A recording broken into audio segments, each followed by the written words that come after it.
Hey guys, tonight we're stepping into dusty sandals, squinting across a mirage-drenched plain where the only shade is from your own wide-brimmed helmet. The year? Sometime around 550 BCE. The empire? Persia. And you? Well, tonight you're about to become one of the earliest postal workers in human history. Though, unlike modern mail carriers, you probably won't survive this job more than a year without a solid sun hat and a forgiving camel. The heat hits first. It's dry, clinging, like someone's wrapped your entire body in freshly baked pata. The road underfoot, if you can even call it that, is a strip of compacted earth, sometimes carved by chariot grooves, often just guessed at by memory. This isn't just a road, it's the royal road, the artery of a still young Achaemenid empire, stitched together under Cyrus the Great. And Cyrus? He's the reason you're even here. He didn't just want a kingdom, he wanted one that worked. One where orders sent from Susa could reach Sardis in under 2 weeks. A miracle, really, in a time before Google Maps, suspension bridges, or even waterproof ink. So he ordered roads. Not just bumpy trails, but proper royal ones. Measured, maintained, and protected. In some places, stone-lined. In others, just good intentions and packed gravel. But what really mattered was the vision. Messages moving faster than an army could march. Not for your benefit, of course, but for the smooth orchestration of conquests, tax demands, and the occasional strongly worded letter to rebellious satraps. You, meanwhile, are a small cog in that big imperial machine. Your sandals are already worn at the toes. Your water skin swings at your side like a judgmental pet. You've got a satchel of sealed scrolls pressed against your ribs, and behind you stretches 100 dusty miles already covered. Ahead? Another 100 more. You squint toward the horizon. Nothing. Just shimmering heat. Maybe the outline of a palm, maybe a trick of the light. The Royal Road isn't exactly lined with espresso bars or cheerful pit stops.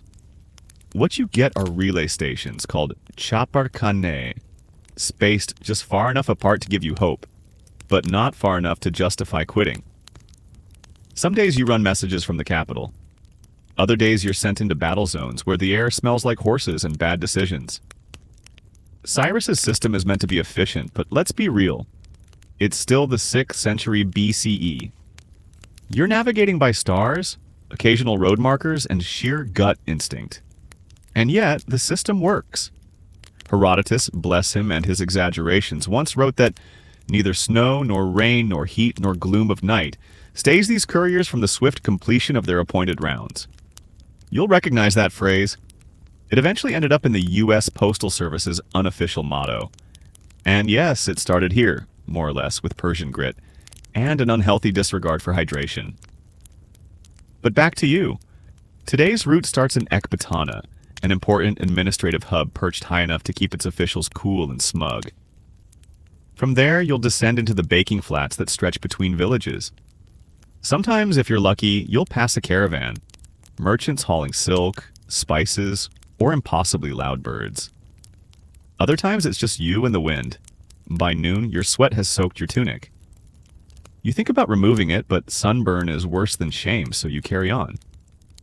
Somewhere up ahead is the next relay point, a small compound with a stable, a fire pit, and hopefully a man named Darius who doesn't overcook lentils. And while you trudge, the empire hums around you. In distant Persepolis, artisans carve staircases that seem to lead into dreams. In Babylon, astronomers scribble calculations into clay. And across the empire, couriers like you keep the machine running.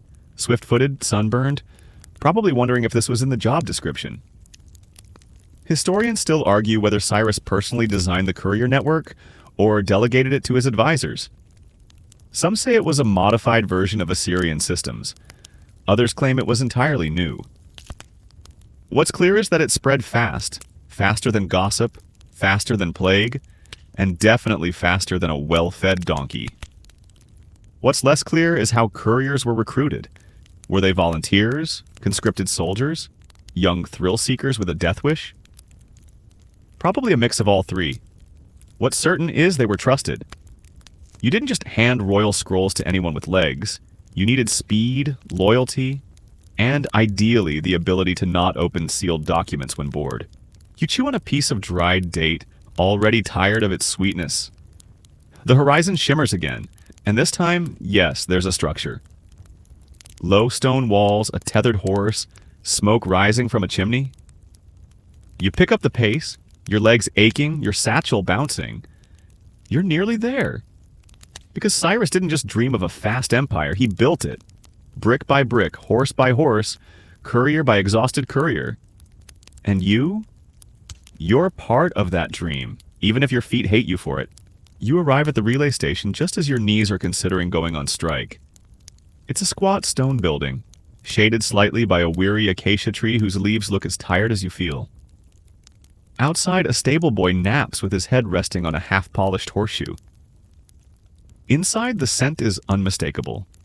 Dust, sweat, hay, and the faint but unmistakable tang of something once living, and now very, very not. This is one of the Achaemenid Empire's greatest innovations, the chapar khane, or posting house.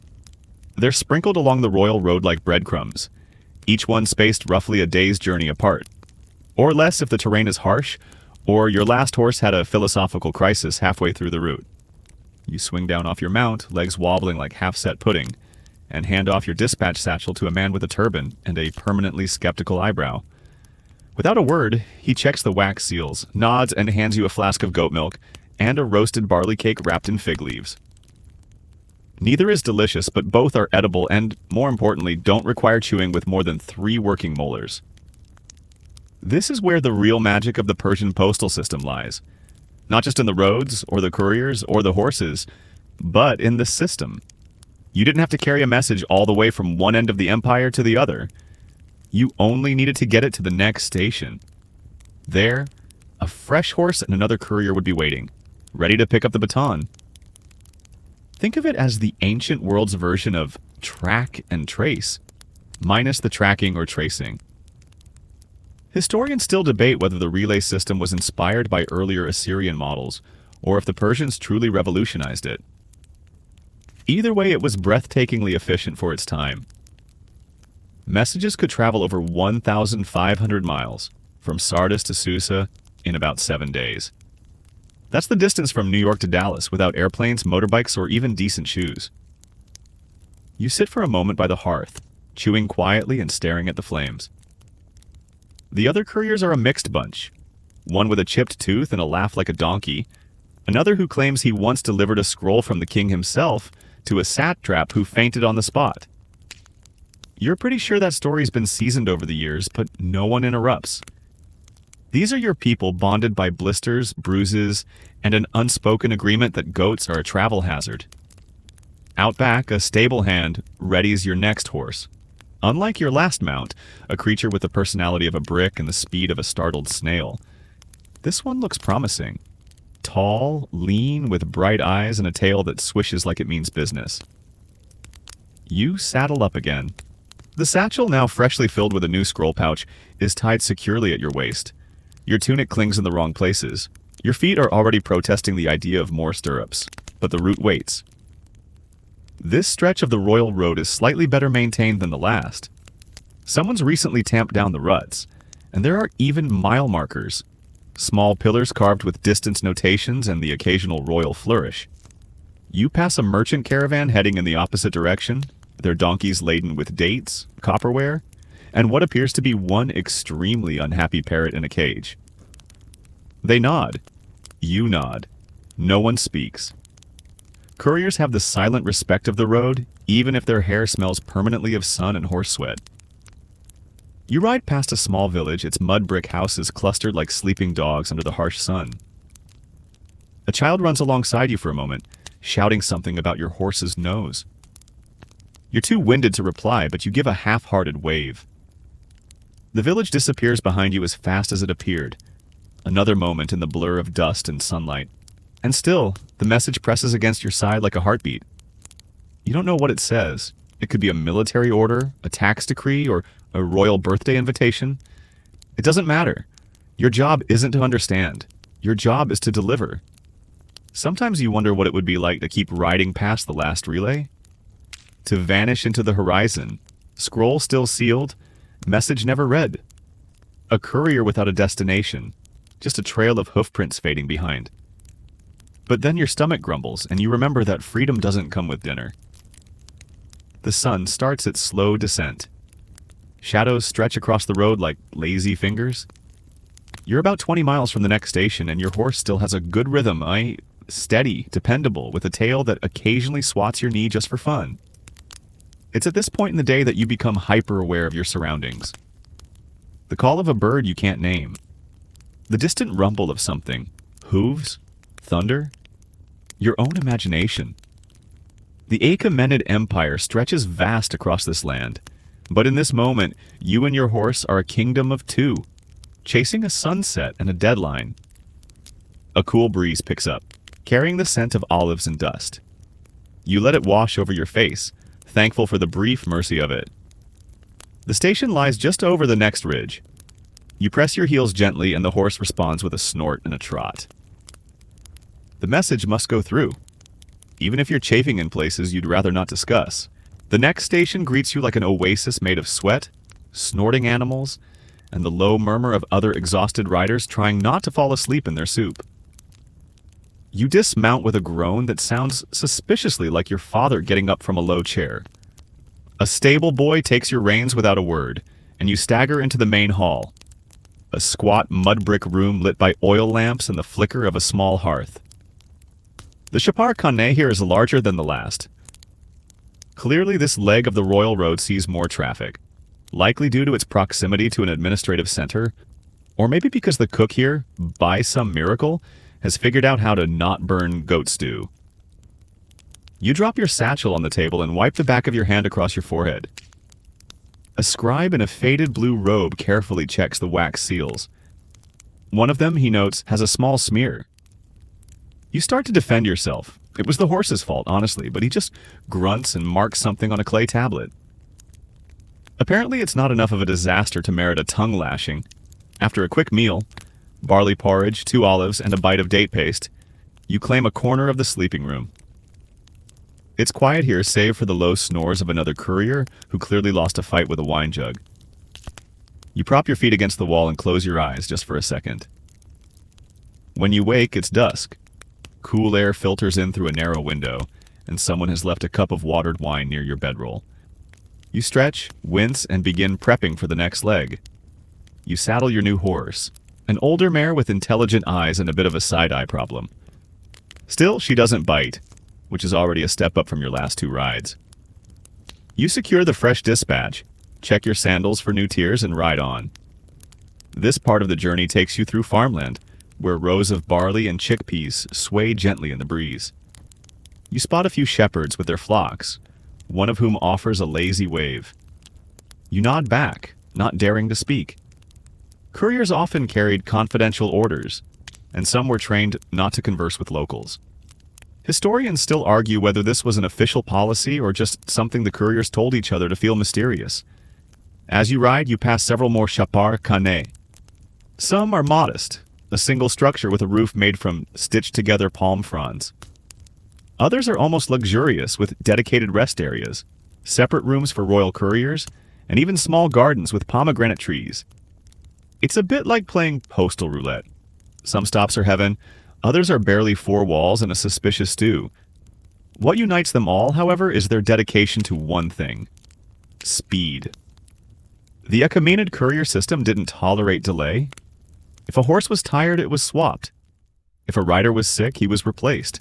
If a scroll was late, someone would eventually be writing an apology scroll to the king, and no one wanted that job. You settle into a rhythm, counting milestones carved into the roadside stones. 1 every parsang, roughly 3.5 miles. It helps pass the time, though it's slightly depressing when you realize how many are still ahead. The scrolls you carry are sealed in wax, each one bearing a mark: a falcon, a flame, a stylized cypress. Some denote urgency, others are routine administrative affairs. But you can't help wondering what secrets these messages hold. Did a satrap rebel again? Is a city under siege? Or is it just another reminder that someone's taxes are late by 3 shekels and a bundle of wheat? You once heard a story about a courier who opened a dispatch. Just once. Just a peek. They say he disappeared the next day. though others claim he simply quit and became a brewer in the hills. Either way, the message was eventually delivered, and the seal remelted by firelight. Nothing was ever proven. Still, you've never dared. Not because you fear punishment, but because there's a kind of sacredness to it. The idea that you are a silent thread in the Empire's web, carrying knowledge without owning it. It's oddly humbling. As the light begins to fade, you pass through a wooded stretch. The air cools, filled with the scent of cypress and damp earth. Your mare picks her way carefully along the track, ears flicking. Somewhere above, an owl hoots. Riding through twilight has its own strange magic. The world shrinks. You hear more than you see. The rustle of leaves, the clink of your satchel buckles, the distant call of a herdsman heading home. You reach the next station just as stars begin to pepper the sky. This one's quiet, tucked into a hillside, barely visible from the road. A low wall surrounds it, and inside a single lamp burns. You knock twice, and the door creaks open. A woman greets you, gray-haired, sharp-eyed, and definitely unimpressed by your dust-covered appearance. She takes your satchel with a nod, motions toward a basin of water, and disappears into the back. You wash your face, take a long sip from the jug she left, and stretch out on a reed mat. The stars wheel above as your eyes grow heavy. And somewhere far down the road, the Empire hums on, because couriers like you keep it breathing. Morning breaks with a slap of cold air across your face and a rooster that clearly has opinions about volume. You wake up stiff, mouth dry, and with the distinct impression that a goat might have nuzzled your ear during the night. You sit up, brush the straw from your tunic, and nod your thanks to the woman who's already prepping a morning mash of lentils and something suspiciously crunchy. She doesn't talk much, but she does hand you a fresh satchel. Inside are 2 scrolls, one of them marked with a triple wax seal, the kind reserved for high-priority communication. Your eyebrows raise just a little, but you tuck it away without comment. Outside, the sun rises reluctantly over the hills. You saddle your mare, still grumpy but more cooperative after a good night's feed, and head back onto the Royal Road. The air smells of dew and distant citrus. Your breath fogs slightly. You tug your tunic tighter and settle in for another stretch of the Empire's longest commute. This leg takes you uphill, winding through broken terrain where rocks jut from the earth like ancient ribs. These roads are trickier, not poorly built, but undeniably unforgiving. Here the surface is a mix of gravel and embedded stones, worn smooth by centuries of hooves and sandals. As you ascend, the view unfolds. Rolling plains stretch behind you, golden under the early light. Ahead, the road winds into the lower Zagros Mountains, home to sharp turns, cooler breezes, and an occasional avalanche of goats. You've heard stories about messengers who vanished in these hills. Possibly bandits, possibly sheer bad luck. One courier allegedly traded his boots to a shepherd for soup and never made it to the next relay. Whether true or not, the tale's retold often enough to discourage culinary bartering. These heights test both you and your mare. You lean forward, hands gripping the reins, whispering reassurances she pretends not to hear. Each turn is a balance between speed and caution. A slip here doesn't mean a scraped knee. It means a scroll tumbling into a ravine and a letter from the king never reaching its scribe. But Persian couriers were expected to brave these routes without complaint. That was the design. A communication network that laughed at obstacles and raised an unimpressed eyebrow at geography. Herodotus claimed the system was the best thing the Persians ever invented. Historians still argue whether he was being earnest or just really impressed with the goat stew. By midday, the road crests. You pause at a lookout where an ancient stone marker bears the Empire's emblem, an eagle perched above a sword. You take a sip from your flask and gaze across the jagged ridges. Somewhere below, a village smolders with cooking fires. Children's laughter rides the wind. You descend slowly, your mare's hooves clattering against the path. This is no place for daydreams. You guide her with care, one hand always near the horn of the saddle. The road here narrows, its edge crumbling in places. But you've done this before. Muscle memory, nerves, and just enough stubbornness carry you through. You reach flatter ground by late afternoon. body sore but spirits lifted. The next Chapar Khane lies just ahead, nestled between a stream and a grove of fig trees. A boy greets you, no older than 10, already skilled at unsaddling horses and guessing your shoe size at a glance. Inside, the station buzzes with quiet efficiency.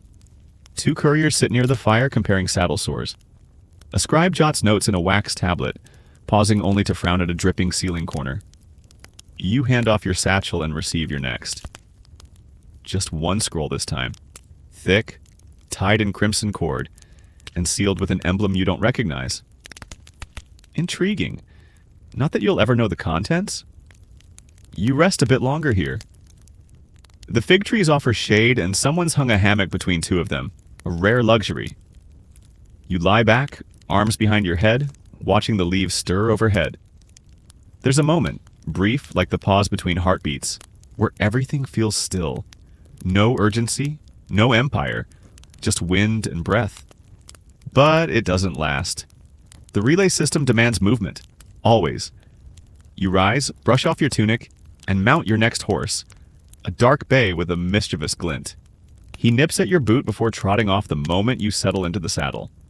As you rejoin the royal road, the sun begins its descent. The shadows stretch, long and thin like stories whispered across centuries. You've delivered over a dozen scrolls by now, traveled across hills and plains, but the rhythm never grows old. Each station a heartbeat, each step a sentence. You pass a caravan setting up camp. A girl waves, you wave back. Moments like these anchor the day, quiet reminders that even in a grand empire, small connections matter. The wind picks up, rustling the reeds along the stream. Your mare flicks an ear. The road curves gently westward, leading you deeper into the empire, deeper into the life of a courier. A profession older than most cities and twice as unappreciated. But you don't mind, not really, because in this network of messages you are a link. A human thread tying together governors, generals, and kings. And you're getting surprisingly good at dodging goats. Night falls not with a crash, but with a sigh. Cool, steady, indifferent. You ride through twilight as your mare's hooves thud rhythmically against the hard-packed road. The horizon fades from burnt gold to indigo, and then to the kind of black that devours even starlight. The only glow now comes from your torch, flickering from a leather-wrapped handle that smokes slightly when you breathe too close. You ride slower now. The road, though straight, has begun to feel longer in the dark. Your shadow, cast by torchlight, sways and dances beside you like a tired twin. This leg of the journey cuts through open scrubland, interrupted occasionally by lonely trees and the creak of frogs near unseen marshes. But you're not alone. Not entirely. Somewhere ahead or behind, other couriers are out tonight too, riding through the same darkness, carrying their own bundles of urgency and royal ink. You won't meet them, not unless a station is particularly crowded, but you imagine them like stars, scattered, silent, purposeful. Delivering messages at night wasn't the norm for civilians, but for Chapar couriers, it was part of the duty. The empire didn't sleep, so neither did its communications. The Persians arranged the relay stations so well that there was always someone ready to ride, even if you arrived at midnight with dust in your eyebrows and a scroll marked urgent in 3 languages. You pass a stone marker you can barely read, but you recognize it by shape. Another 5 parasangs to the next station. A couple of hours, maybe less if your horse stops being passive-aggressive. You pull your cloak tighter and breathe deep. The air smells like river mud and distant fig trees. An owl calls somewhere to your left. You wonder briefly how many owls have heard imperial secrets whispered on horseback in the night. Probably more than satraps. Historians still debate whether night couriers had additional protections. Some suggest the king provided guards, while others argue the cover of darkness was protection enough. You've never seen a guard on these roads, but you've heard of them. Silent riders in black, allegedly trailing couriers in secret. It's probably a myth, but comforting to imagine when shadows feel a little too alive. Your mare snorts and slows. Ahead, a small wooden bridge spans a stream. You dismount, torch in one hand, and guide her carefully across. The planks groan, but hold. On the far side, you remount and press forward, the terrain rising again in soft undulations.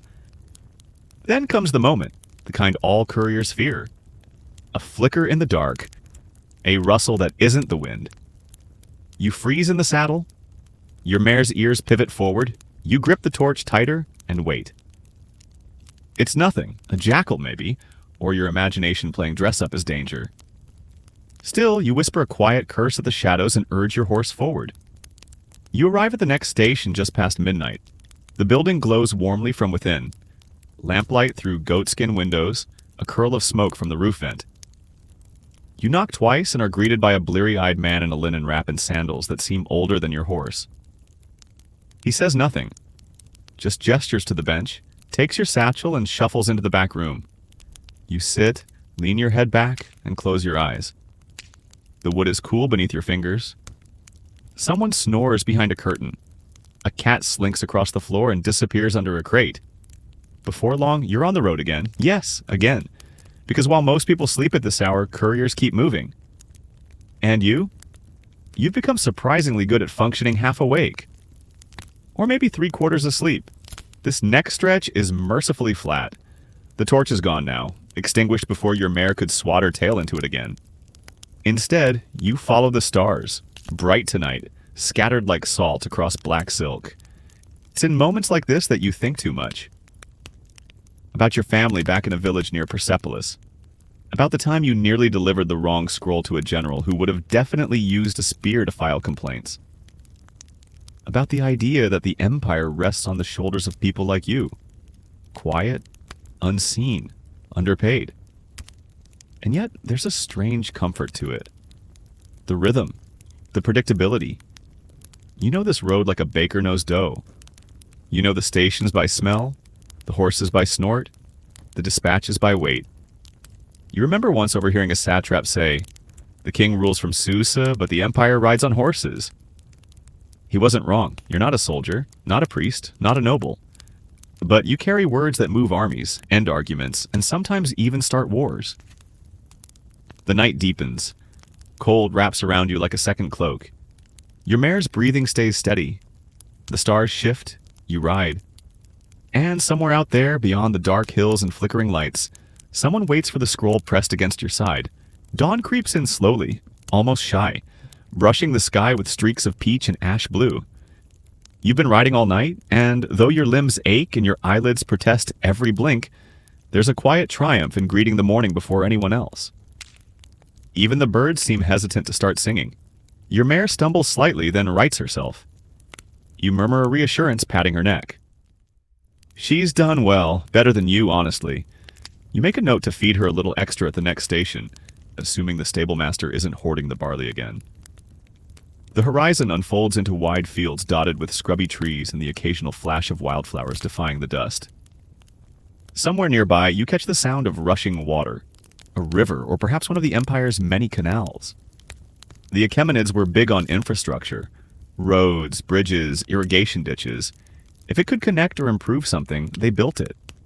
This is a quieter stretch of the Royal Road, less traveled, but no less vital. Messages still pass through here.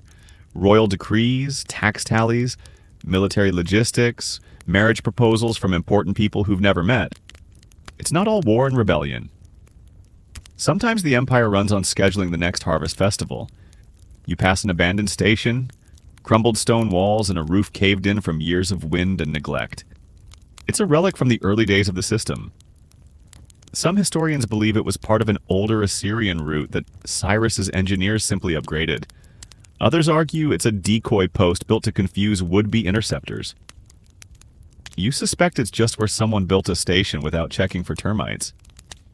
As you ride, the temperature begins to climb. The night's cool mercy vanishes quickly, and the air turns thick with heat and dry grass. You shift in the saddle, adjusting your cloak to cover your neck. Sunburn is one of the few injuries not covered by courier sympathy. Up ahead, you spot a narrow ravine, a shortcut of sorts. The official road curves wide around it, but some couriers confident in their riding skills and their horses' ankles cut through. You hesitate. The ground looks stable enough and your horse seems alert. You decide to risk it. The path narrows. Rocky walls rise on either side, and your mare steps carefully over loose gravel. The air is cooler here, shaded. A few birds flit overhead. It's peaceful until a sudden rustling startles you both. You freeze, hand on the scroll satchel. It's just a goat. A solitary, disinterested goat chewing something that looks too dry to be edible. You sigh. The goat stares. There's a mutual understanding. You'll forget each other ever existed. Back on the road, the shortcut saves you nearly a parasang. You smile to yourself, imagining the look of surprise on the next station keeper's face when you show up early. Small victories. The station appears soon after, its walls freshly painted with simple patterns, zigzags, sunbursts, the occasional stylized lion. A boy runs out to take your horse, his hands already reaching for the scroll pouch. You nod to him and dismount slowly, every joint announcing its displeasure. Inside, the room is cool and dim. A clay pitcher of water sits on the table and you drink deeply, wiping your mouth with your sleeve. The scribe here is younger than most, all nervous energy and ink-stained fingers. He handles the scrolls carefully, inspecting each seal with a reverence, usually reserved for religious relics. As he checks the documents, you glance around. This station is cleaner than most. Someone clearly takes pride in maintaining it. The floor is swept, the walls don't crumble when you lean against them, and best of all, there's a woven mat that doesn't smell like fermented donkey. You rest briefly, long enough to eat a few almonds and wash your face. The next leg is long, one of the longest without a natural break in the terrain. Flat, exposed, dry. A courier's least favorite combination. You're given a fresh mount, this time a tall gray gelding with a scar down one flank and a mood to match. He snorts as you approach but doesn't bite, which counts as friendly in courier terms. The satchel is light, just one scroll, sealed with the emblem of the King's Council. These are the scrolls you never, ever delay. You mount quickly, double-check the straps, and head out again. The sun now blazes overhead. Even your teeth feel warm. You cover your head with your cloak and press onward. The road is straight, shimmering in the heat, lined with scrub and the occasional bleached bone. You pass a caravan camp, their tents flapping like lazy sails, and the scent of roasted onions floats through the air. Your stomach groans, but you ride on. This is the grind of it. The part where there's no story, no bandits, no drama. Just miles, just sweat. Just the sound of your horse's hooves and the rhythmic creak of your satchel straps. You think about quitting sometimes, finding a quieter life. Maybe tending vineyards or running a bathhouse. But then you remember that vineyards need water, and bathhouses involve too many towels. The road, for all its discomforts, is at least consistent. Historians still puzzle over how the Empire coordinated this vast network. Some believe each station had its own chain of command. Others suggest a centralized office in Susa handled routing. There are even theories about color-coded dispatches or clay tablets tracking movement. You don't know how it works, you just know it does. By the time the next relay comes into view, your legs are jelly and your skin tastes of salt. But there it is, another square building, another tether post, another bucket of tepid water waiting for a very tired man. You dismount with more grace than you expected and hand off the scroll. The station keeper gives you a nod of respect, the kind only given to those who've ridden under a sun like this and still showed up on time. You did it. Again. And in an empire as vast as this, that's no small thing. The horse refuses to move. You click your tongue, shift your weight in the saddle, offer a gentle tug on the reins, and still nothing. The animal plants its hooves with the kind of stubbornness only creatures with 4 legs and no deadlines can muster. You exhale slowly, already sweating before the sun's fully risen. This is your 3rd horse today. The first threw a shoe halfway through a canyon pass. The second decided to investigate a beehive. This one? This one has simply decided it's done. Emotionally, spiritually, existentially. Welcome to one of the less romantic realities of the ancient Persian courier life. Sometimes the horse simply won't. There were no spare scooters, no, please wait while we assign another driver. Just you, the increasingly ornery horse, and a message that refuses to deliver itself. The Persian system anticipated this to a degree. Each chapakane relay station was stocked with spare horses. In theory. In practice, some stations had been raided by thieves or depleted by hungry local militias. Occasionally, you'd arrive to find only a mule with attitude issues and a chicken guarding the oats.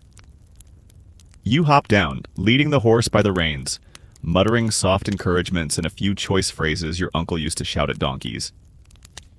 Eventually, reluctantly, the animal moves. 3 steps forward, 2 to the side, one long sigh that seems aimed directly at your self-worth.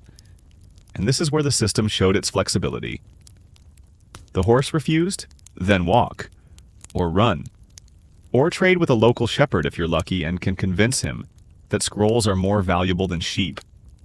Sometimes, as recorded in fragmentary accounts from old scribes, couriers even carried messages themselves, on foot like marathon runners in sandals. There's one legend, likely exaggerated, of a courier who ran 200 miles over 5 days during a cavalry shortage. Historians still debate if he existed or if it's just a tale shared to guilt less dedicated messengers into trying harder. You'd like to think you're not quite that dramatic, but on days like today when your horse has gone full existential philosopher, it's hard not to romanticize yourself just a little. You find a shepherd eventually, a boy of maybe 14, who stares at your scroll satchel with a mix of awe and suspicion. He has a donkey. It looks faster than your current situation, which is admittedly just standing still. Negotiations are simple. You give him your cloak and promise the Empire will owe him a favor. He gives you the donkey, along with a warning. He only walks straight if you sing. And so you do. Badly. Still, the donkey moves, and that's what matters. You wobble along the trail, humming an old tune about saffron traders and questionable stew recipes. The scroll shifts at your side, its wax seal warm from the sun. This part of the road cuts through a rocky pass lined with cypress and thorny shrubs. The heat is intense but not unbearable, and a light breeze tugs at your hair. You remind yourself to refill your water skin at the next station. You're down to the last few sips, and the donkey definitely won't share. You start to see signs of travel again. Cart ruts in the road, trampled brush, a broken jar with dried figs still clinging to the inside. A recent caravan, maybe a day ahead. You mentally note their pace, always good to know who's nearby in case something less than ideal happens, like say bandits. They were always a risk, even on well-patrolled roads. The Achaemenid Empire was vast, and although the main routes were protected by guards and garrisons, stretches of wilderness still belonged more to local opportunists than to any king. The Persian courier system didn't have built-in security escorts. Couriers were expected to rely on speed and discretion. If you saw trouble, you avoided it. If you couldn't avoid it, well, that's why your scroll satchel had a hidden pouch and why some couriers carried a blade. You carry a belt knife and a hopeful smile. Fortunately, today seems quiet. Still, you keep your eyes moving, scanning ridges and gullies. It's not paranoia if goats don't usually wear shoes. Eventually, the donkey starts to lag, signaling it's time to part ways. You reach the next station, nestled at the base of a hill shaded by almond trees. A man in a faded blue robe greets you, chuckles at the sight of your steed, and fetches a horse with fewer opinions and more leg strength. You stretch, accept a bowl of warm lentil stew, and update the station keeper with your donkey saga. He nods like he's heard it before, probably because he has. One time, a courier showed up on a camel that didn't even belong to a station. No one asked questions. The message arrived. That's all that mattered. As you prepare to leave again, the station keeper hands you a new scroll. Urgent, he says, with a seal marked by the king's personal counsel. You tuck it safely into your satchel, mount your horse, a real one finally, and press forward. The road is smoother here, newly repaired by a team of conscripted workers from a nearby village. Fresh gravel, tight stonework, even a milestone carved so recently the chisel marks still catch the light. The horse responds well, hooves striking confidently. As you ride, you marvel once again at the sheer ambition of it all. This road, these stations, the endless web of information flowing like blood through the Empire's veins. It's impressive, exhausting, beautiful in a very dusty, blister-producing way. Historians sometimes question how centralized the coordination of the system really was.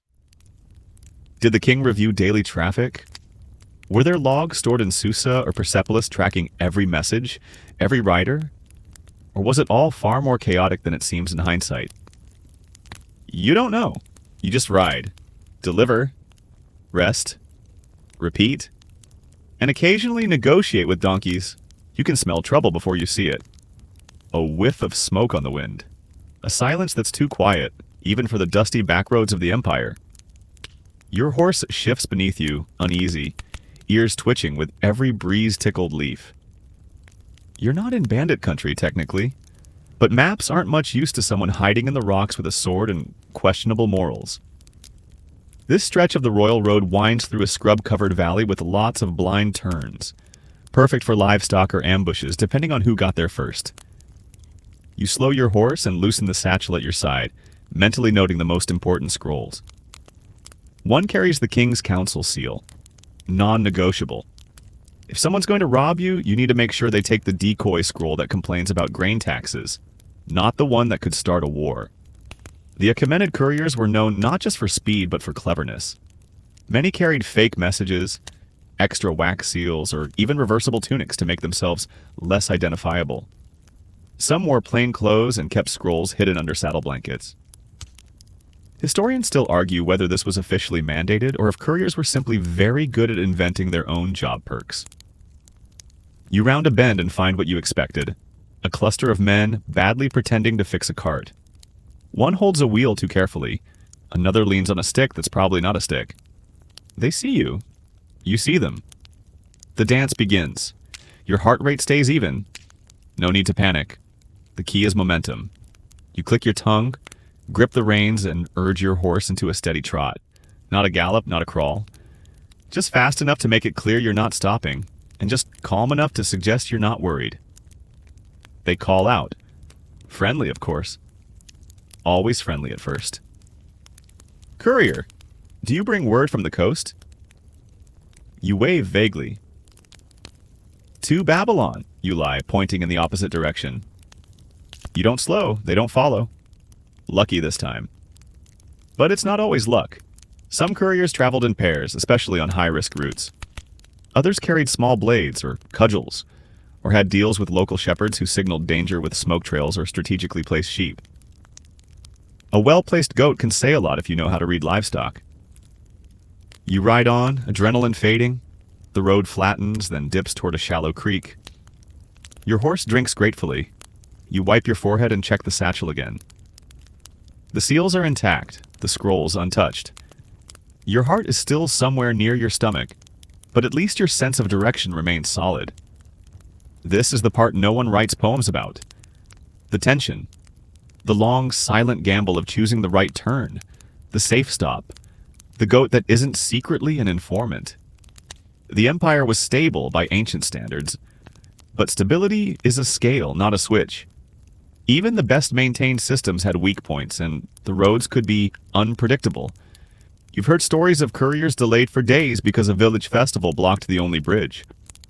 Others returned after weeks missing, eyes wide, mouths shut.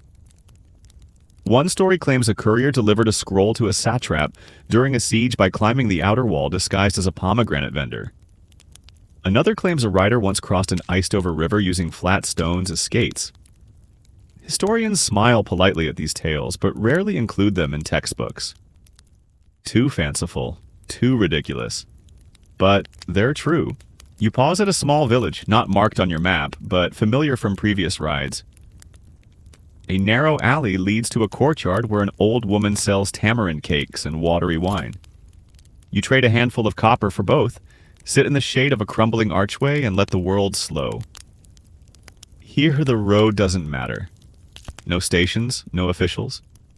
Just you, your horse, and your shadow stretched across cobblestones.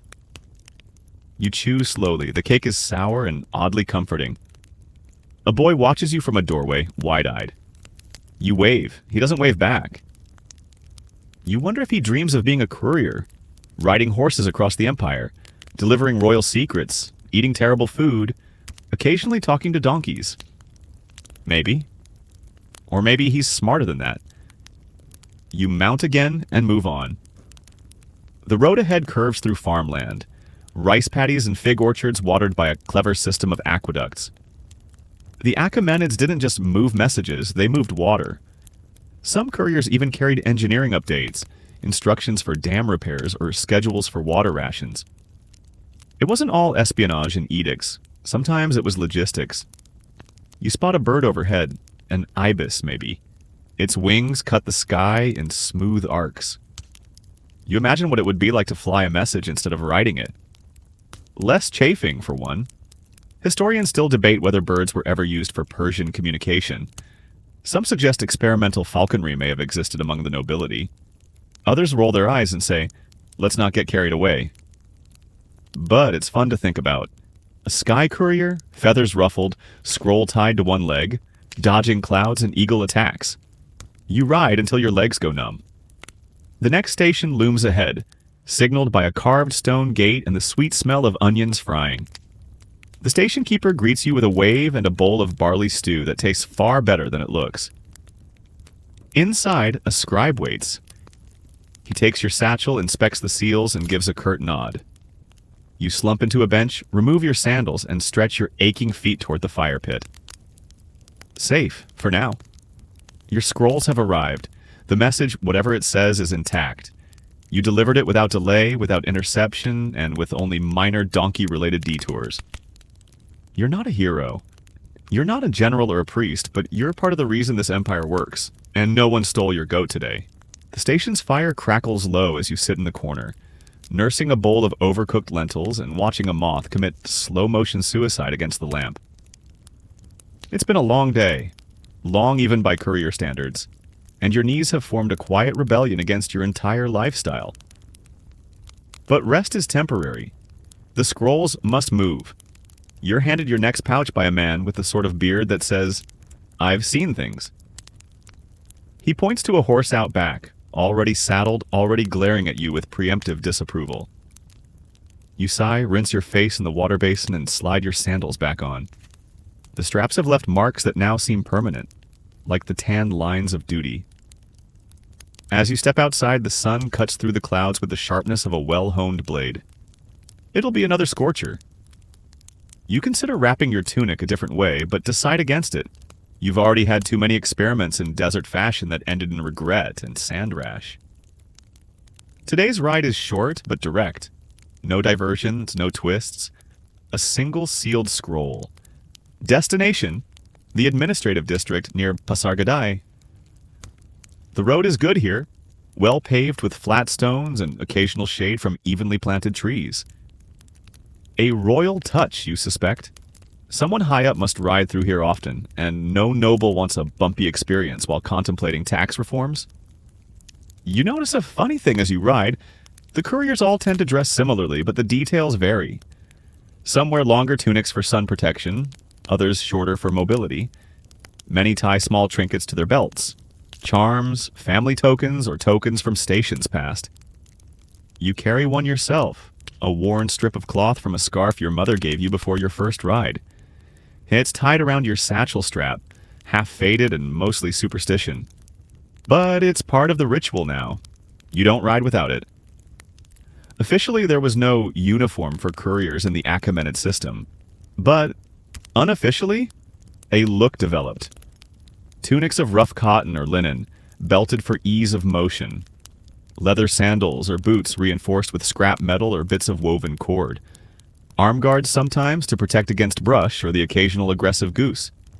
And always, always a satchel, worn across the chest like armor, heavy with the weight of other people's words. Some wore scarves or veils against the dust. Others applied oils or balms to protect against sun and chafing. One infamous courier, nicknamed Oilbeard, was rumored to carry 5 different ointments in tiny clay pots, each labeled and stacked with absurd care. He always smelled like a spice market. But his skin? Impeccable. You once tried to copy him. It ended in a small clay explosion inside your satchel and a scroll that still smells faintly of lavender 3 years later. You pass another courier on the road. He nods and you return the gesture. No words are exchanged. There's no need. The nod says it all. Still alive, still writing. You too? Good. You wonder sometimes how many couriers are on the road at any given moment. Dozens? Hundreds? Are there secret meetings? Courier-only camps? Tales whispered around fires about the worst saddle sores and the time someone fell asleep on a camel and woke up in the wrong satrapy? Historians speculate that at its height, the Achaemenid courier system had thousands of riders in rotation. Some worked full-time, others seasonally. There may have even been a hierarchy. Senior riders trusted with royal missives, junior couriers stuck ferrying supply requests for fish sauce. But the job wasn't just about speed, it was about presentation. When a courier arrived, the way they delivered the message mattered. The satrap or governor receiving the scroll expected not only sealed information, but a sense of ceremony, an extension of the king's authority, wrapped in dust and determination. So you keep your tunic neat, your scrolls dry, and your composure steady, even when your horse develops a limp halfway to the destination. You dismount to investigate. A loose stone caught in the hoof, easily removed, but the delay nags at you. You press forward, choosing a slower pace to spare the animal. The sun climbs, your water dwindles. When the administrative complex finally appears, it's like a mirage made real. Tall walls, shaded archways, guards in gleaming bronze who look too clean to be trusted. You hand over the scroll with formal precision, bow slightly and wait for the receipt. A simple clay token pressed with the local seal. Proof that the message was received. Proof that you did your job. With the exchange complete, you ride back toward the nearest station, lighter now, mind drifting. The job never gets easier. Your body doesn't get tougher, only more resigned. But there's pride in it, in the sweat-stained tunic, the cracked heels, the way your satchel squeaks slightly when you walk. You're a courier, the Empire's bloodstream. And today, you delivered words wrapped in wax and dust, dressed in the quiet uniform of urgency. The station keeper wakes you with a sharp tap on your sandal. You startle upright, blinking away dreams of bottomless wells and horses with opinions about poetry. It's still dark, but just barely. The sky a charcoal smear with hints of plum along the edges. Another day, another dispatch. You stretch slowly. Your body feels like it's been folded and refolded into the shape of a question mark. You groan quietly and splash your face with cold water from the clay basin. The station's courtyard is quiet, save for the soft clink of metal tack and the occasional snort of a restless steed. This leg will be long. Mountainous terrain ahead, winding paths and thinner air that saps your strength without warning. It's also one of the more important routes. The message you're carrying this time bears not just the king's seal, but the insignia of his military logistics office. You double-check the satchel. The wax is smooth, unbroken. The scrolls are packed snugly. The cord binding them has a small knot on the end, tied by your scribe back in Susa. You always recognize his knots. Tight, efficient, slightly smug. Outside, your assigned horse for the day stomps its foot as if trying to remind the gravel who's in charge. It's a sturdy bay with a thick neck, built for uphill climbs and the kind of endurance that leaves both horse and rider glazed in sweat by noon. You mount, tug your tunic straight, and ride into the dawn. The mountains greet you slowly. First, low hills roll by like lazy waves. Then gradually they rise. Jagged edges, sharp ridgelines, and narrow passes carved by feet and hooves over centuries. The road here isn't royal stone, but well-packed dirt, reinforced by wooden rails and the occasional crumbling milestone. You breathe deeper. The air is crisp, laced with pine and the faint scent of goats. Always goats. As you ascend, you spot other travelers. A group of spice traders with heavy carts and loud laughter. A few monks in ochre robes walking barefoot, murmuring chants. And then, just ahead, a young man running. On foot, scroll tied around his waist, legs pumping like a desert wind. A trainee courier. You remember your own training. The endless drills, the scroll-handling exams. The old instructor who insisted that proper hydration was more important than swordplay. You won't fight off bandits, he'd grumble, but you might faint during delivery. Historians still argue about how formal courier training actually was. Some believe it was a state-run program with exams and ranks. Others suggest it was more ad hoc. Mentorship, apprenticeship, maybe just a very stern older cousin and a fast horse. You're inclined to believe it was both, a blend of structure and survival. Training wasn't just about riding. You learned scroll handling, seal recognition, how to memorize short messages in case of scroll loss, how to disguise routes, and, most importantly, how to maintain composure when delivering to important people. One of your earliest lessons, never yawn while bowing. It leaves the wrong impression. You slow slightly as the path narrows. Here the trail hugs the side of a cliff, a precarious edge separating you from a very long fall. The wind whistles around you and your horse's ears flick nervously. You murmur calming nonsense and press forward. There's a small way station here. Not an official chapar khane, but a rest stop maintained by local villagers. A shaded platform, a few water jugs, and a boy selling dried apricots from a basket. You buy a handful and share a few with your horse. You chew slowly, staring out at the valley below. From this height, the empire looks almost peaceful. Villages like chess pieces, roads like threads. You imagine scrolls like arrows flying across that vast expanse, unseen but essential. You ride on. By midday, the heat returns, unexpected for the altitude. You remove your outer cloak and tie it around your waist. The horse grumbles. You're both sweating again. It's fine. You're used to smelling like boiled linen. The road takes you through a forested slope, dappled sunlight flickering across the ground. Here the silence is different. Not empty, but alive. Birds, insects, the occasional rustle of leaves. You relax your grip slightly, allowing the horse to navigate the path without your constant nudging. Then you hear it. Hoofbeats behind you, you turn slightly. Another courier, slightly younger, riding fast.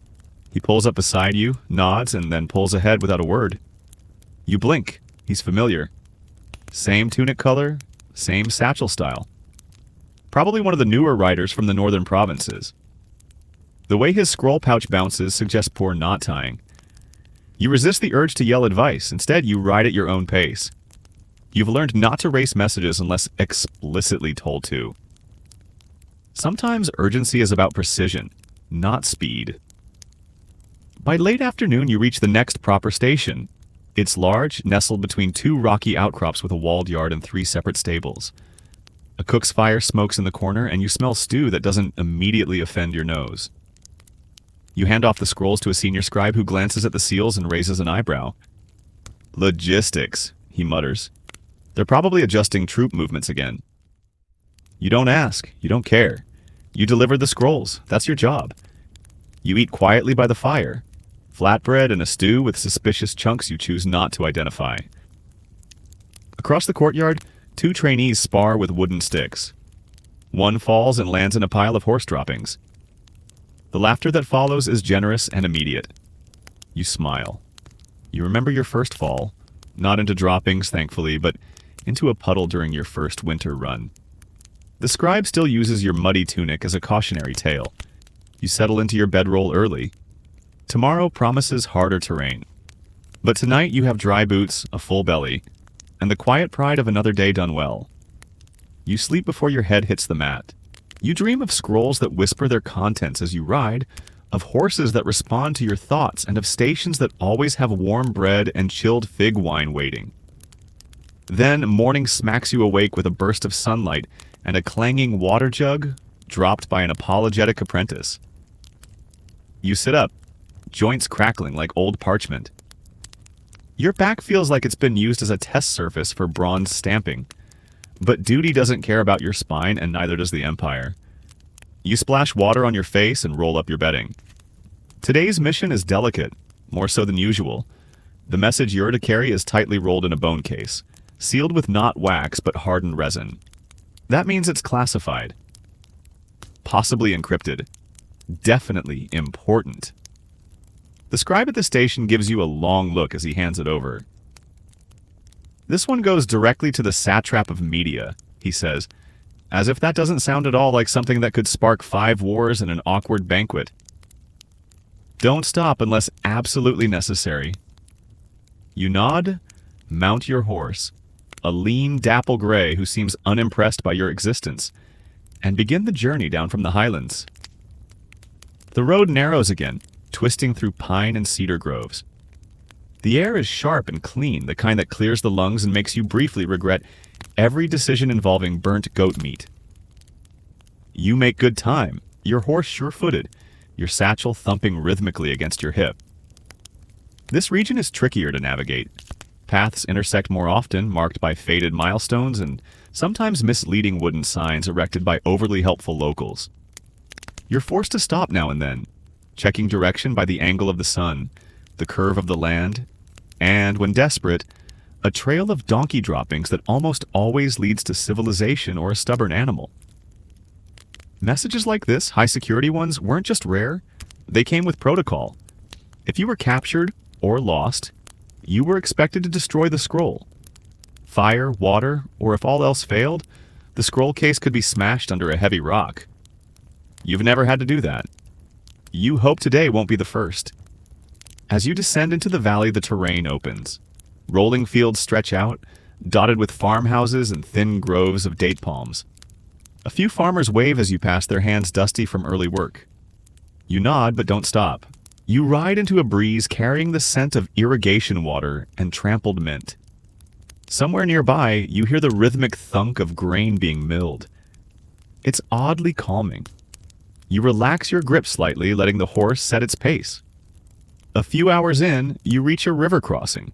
The bridge is stone, solid, and recently repaired, judging by the brightness of the mortar. On the far side, a small checkpoint waits. 2 guards in standard Achaemenid garb, blue sashes fluttering in the breeze. They flag you down. You stop, present your satchel, and point to the bone-sealed message. One of them whistles through his teeth. "Important one," he says, stepping aside. "Ride safe."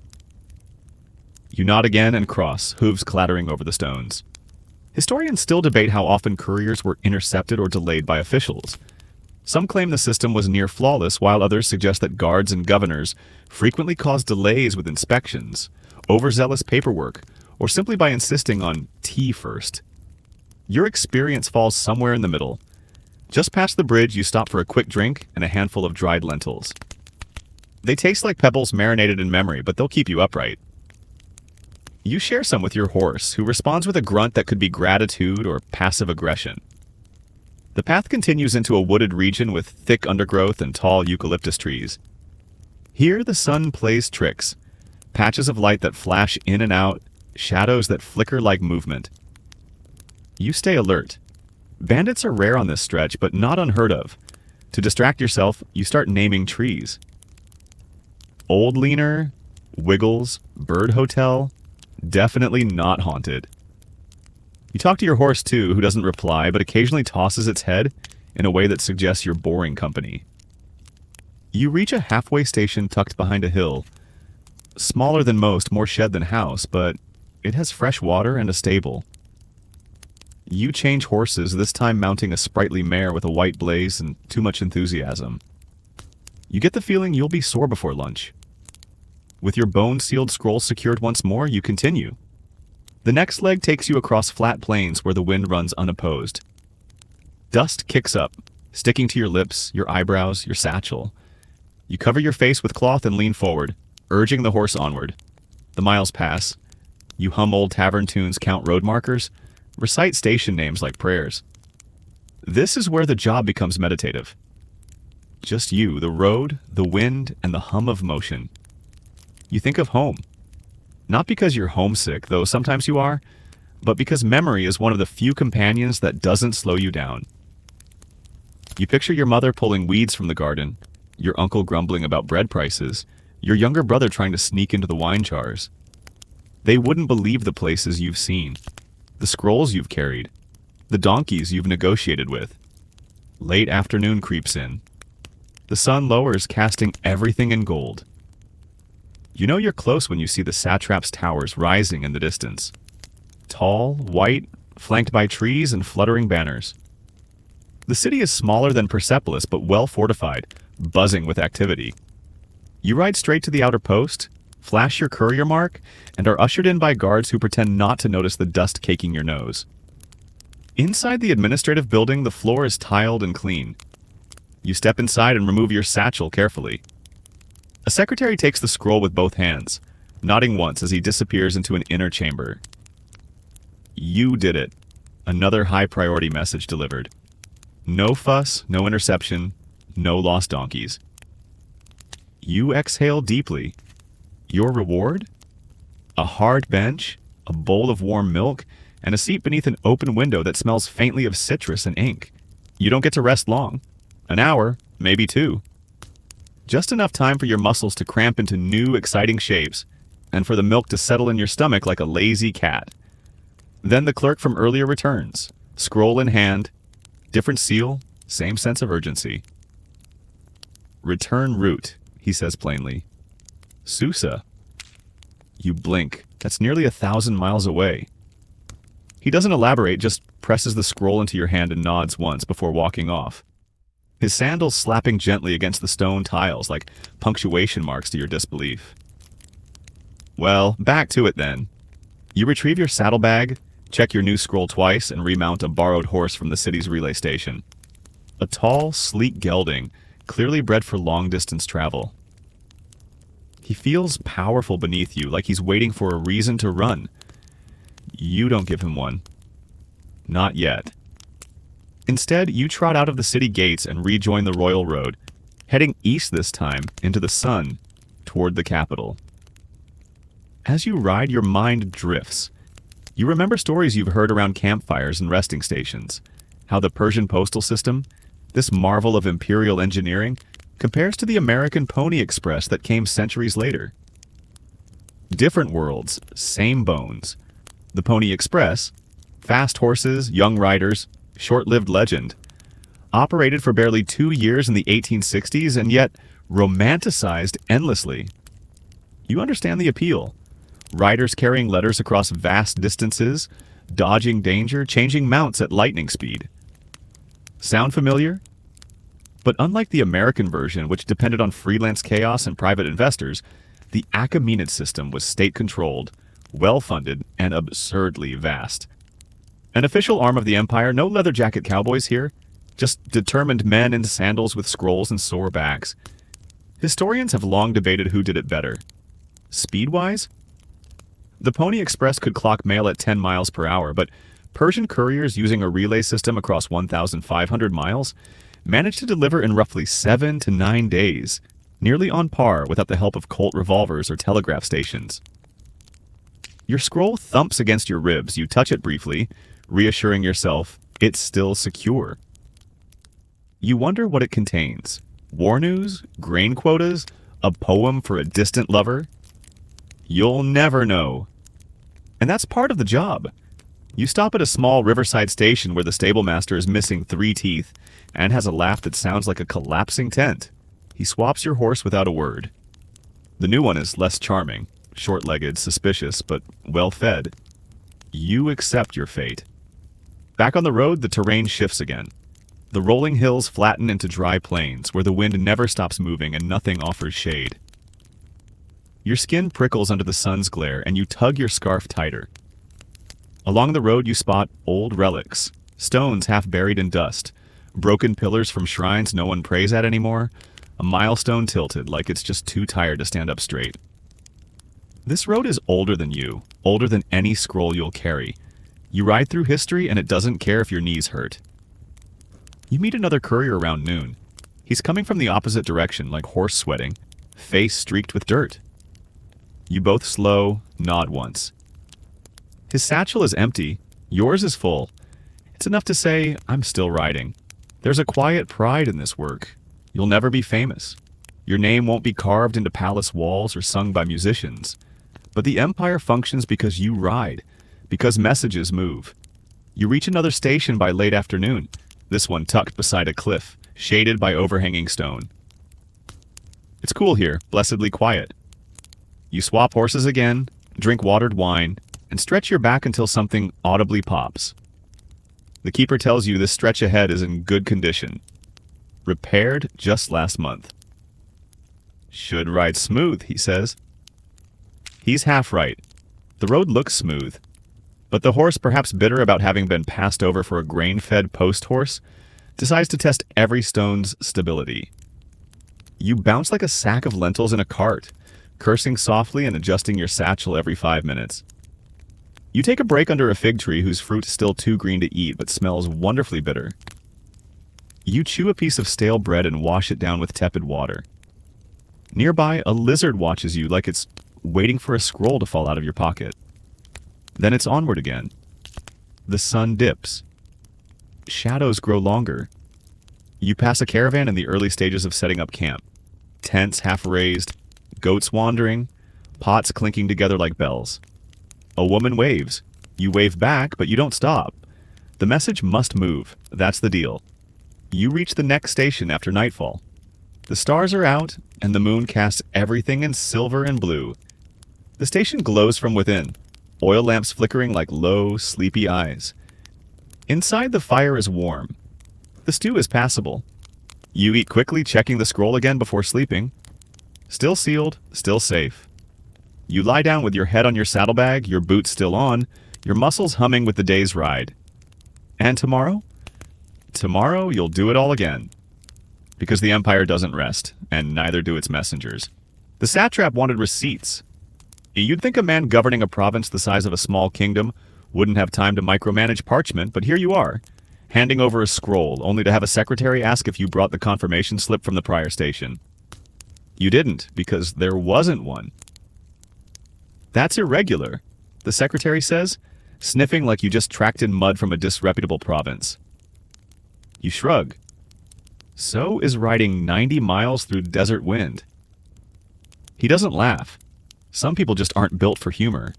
But he does eventually sign a small clay tablet, pressing it with the station's seal. A falcon carrying a scroll in its talons. Official proof that your delivery was made. You tuck the tablet into your side pouch, where it clinks against 2 others collected earlier. It's a formality. An ancient one, sure, but surprisingly modern in spirit. The Persian Empire was obsessed with documentation. Receipts, tallies, seals, logs. If you couldn't prove it happened, it didn't. Whether it was a shipment of goats or a reprimand for a lazy governor, everything needed to be written down, verified, and preferably stamped with something heavy.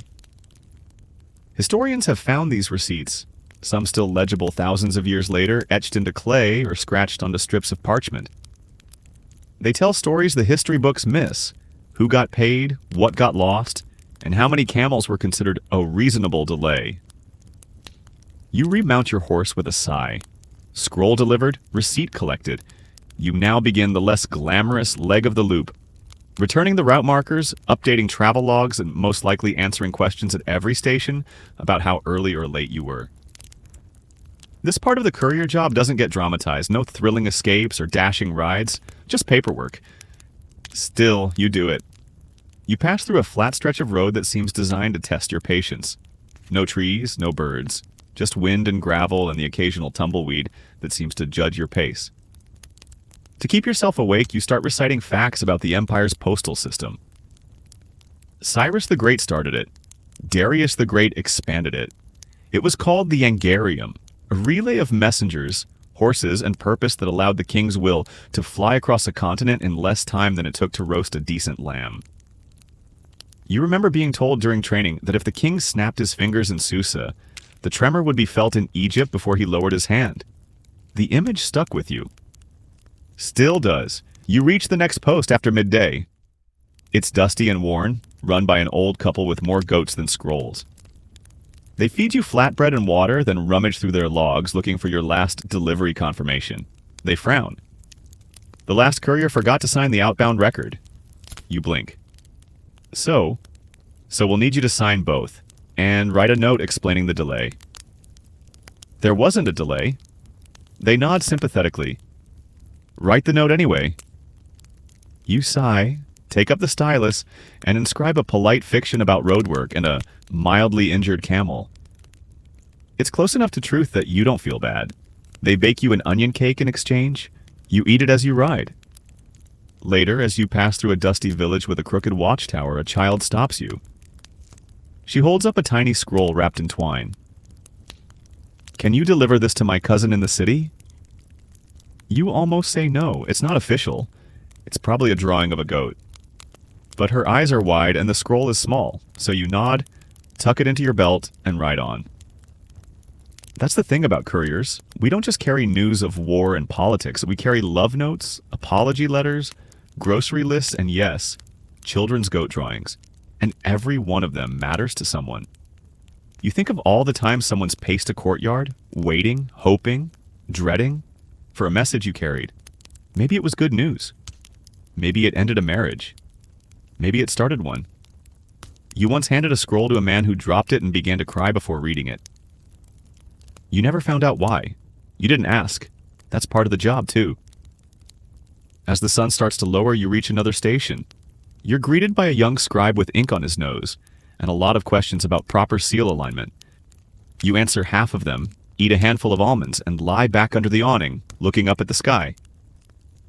The stars begin to peek out, slow and shy. Somewhere in Susa, a clerk is probably waiting for the receipts you're carrying. Somewhere in Babylon, a general is unfolding a message you delivered yesterday. Somewhere in a drawer, a small clay tablet proves you did your job. You don't need statues or songs, you have scrolls and stamps and roads that remember your footsteps. And occasionally, a very judgmental goat drawing. Sometimes, despite your best efforts, the mail just vanishes. Not because of sabotage. Not always because of theft. Occasionally, sure, maybe a scroll accidentally found its way into a bandit's pouch or a rebellious satrap's brazier. But more often than not, it was something ridiculous. Something human. Like the time you dropped a scroll into a flooded ditch trying to adjust your saddle. Or the day your horse sneezed and knocked a tablet into a cooking pot. Once you watched a message blow off a table and into a fire because a well-meaning apprentice left the window open. Loss was inevitable. The Empire accounted for it. Not kindly, mind you, but it happened often enough that protocols existed.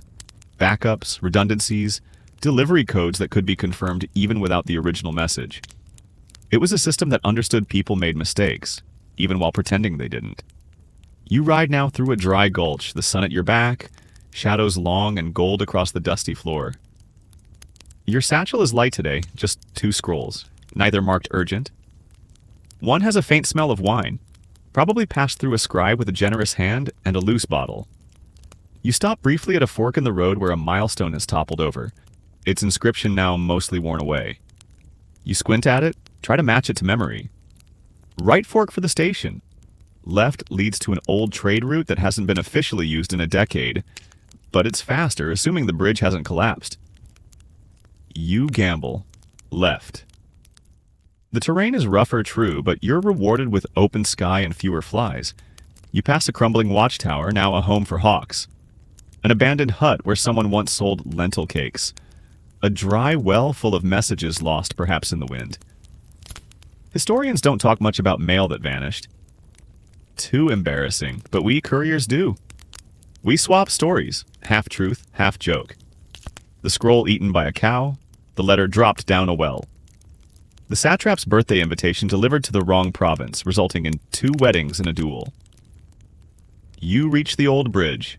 It stands, barely. You dismount, walk your horse slowly across, heart thudding with every creak. The wood moans under the weight, but holds. You make it across and pause to breathe. Only then do you notice something missing. One of the scrolls? Gone. Your satchel strap is loose, the leather slightly frayed. You search the saddle, the road, retrace your steps for 50 yards, scanning every ditch and dust pile. Nothing. And in that moment, your stomach turns. It's not just a scroll, it's a failure. A sliver in the record, someone will ask for it somewhere down the line. It will be missing. You will be blamed. Or the station before you, or the clerk who handed it off half drunk. The blame will spread like ink in water. You sigh, rub your eyes, and make a decision. At the next station, you tell the truth. The station master is old, very old. Eyebrows like duster brushes. He listens, nods, then shrugs. Happens, he says. Sometimes the road eats things. He gives you a replacement scroll, an inventory list destined for Susa, and a mug of something that smells like licorice and regret. You drink it anyway. Not everything is lost forever, he says. Sometimes a scroll turns up a week later, mud-stained, but readable. Sometimes a peasant brings it in, saying, "My goat found this under a rock." Sometimes it's truly gone. There's a kind of peace in accepting that. The system continues. You ride on. The road is flatter now, sun dipping low behind you. You feel the loss of the scroll, yes, but also of certainty. Of that perfect courier record you always hope to keep spotless. But perfection wasn't part of the job. Persistence was. So you persist. You remember another courier who famously lost a satchel of 4 royal notices. He walked all night to deliver the news in person from memory. The satrap gave him a necklace of jade beads in gratitude. Whether that story's true or not, you admire the energy. You take the new scroll to the next station and are met with surprise. "Already?" the keeper says. "You must have taken the old trade road." You nod, too tired to embellish. He marks your time, swaps your horse, and hands you a parcel for a local temple. Blessings and donations from a priest in the city. You ride out again, thinking about the messages that don't make it. Love letters never read, instructions never followed, apologies never accepted because they were never received.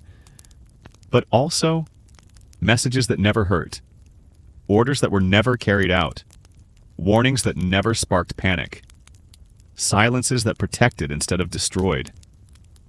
Not all loss is failure. Sometimes the message that never arrives is the one that gives someone peace. You smile at the thought. And keep riding. The wind shifts. You notice it first in the way your horse's mane flicks sideways, then in the scent. Less dust, more cedar. The air feels different, calmer, cooler. Not cold, but the kind of temperature that tells you the sun is on its descent and the day is exhaling. You're nearing the end of your loop. The final stretch back to Susa is one of the oldest portions of the Royal Road. Here the route is wide, smooth, and well-maintained, an imperial signature of prestige. The stones are tight-fitted and well-worn by generations of hooves and sandals. You can practically hear the hum of history beneath your feet, and your body feels it too. Your legs ache in that dull, all-over way that says, you've done enough. Your back is fused into a permanent lean, and your right hand, the one that grips the satchel strap, has a shallow indent now, skin hardened around muscle, molded by the repetition of responsibility. But you're not quite done yet. This part of the road hums with more traffic. Caravans, ox carts, pilgrims, tax agents, and more couriers. You pass 3 today. One gives you a nod, another is singing under his breath. The third is fast asleep on his horse, reins tied to the saddle horn, scroll pouch still snugly in place. You think about waving, you let him sleep instead.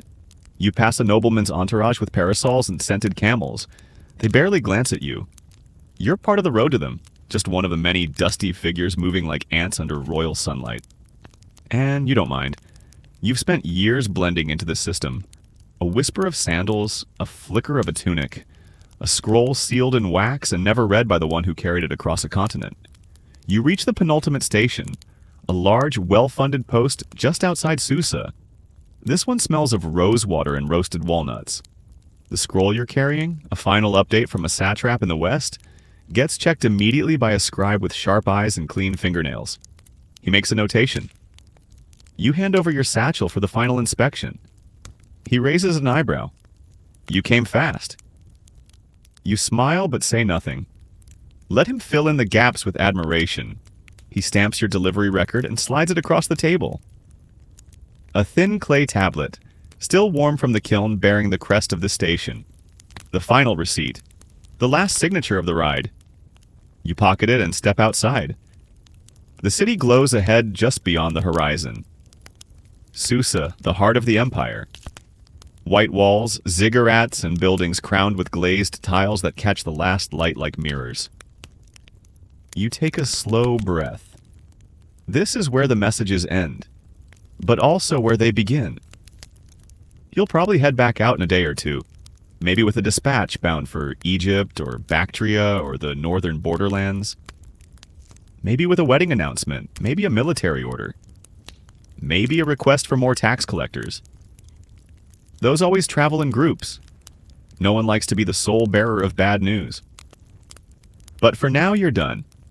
You lead your horse into the stables, unsaddle him gently, patting his flank with something that approaches affection. A stable hand takes over. You nod your thanks and walk away with the slow, bow-legged gait of someone who has truly earned it. You make your way to the courier quarters, a modest barracks tucked between an olive grove and a line of water channels. You collapse onto a sleeping mat that smells like dust and lavender. And there it is. The silence. The kind that settles deep in your bones and tells you, the scroll arrived. The job is done. The Empire, at least for now, has heard what it needed to hear. You stare at the ceiling, at the soft sway of a woven reed curtain. You think of the thousands of messages moving across thousands of miles, carried by people like you. Silent, swift, slightly sore, and you smile. You've earned it. The fire crackles low. Outside your window, the breeze rustles through olive branches, whispering the kind of hush that only comes when the job is finished and the night is patient. You feel it now, the weight of the ride slipping from your shoulders like dust shaken from a tunic. Every part of you relaxes by degrees. Your legs stretch out, your fingers unclench, your breath slows in rhythm with the distant chirp of insects beyond the city wall. You are warm, not from exertion now, but from stillness. Your blanket rises with each inhale, then falls again with a gentle sigh. The road has ended, the scrolls delivered, the horses fed and watered. There are no more messages to remember, no seals to protect, no distant towers to aim for. Just this moment. You let your thoughts drift like caravans in the distance, slow, swaying, directionless. Faces blur into background, places become soft impressions.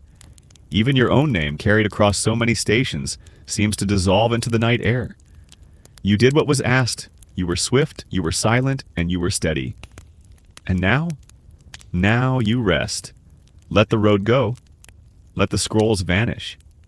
Let the stars overhead blur into a soft blanket of night.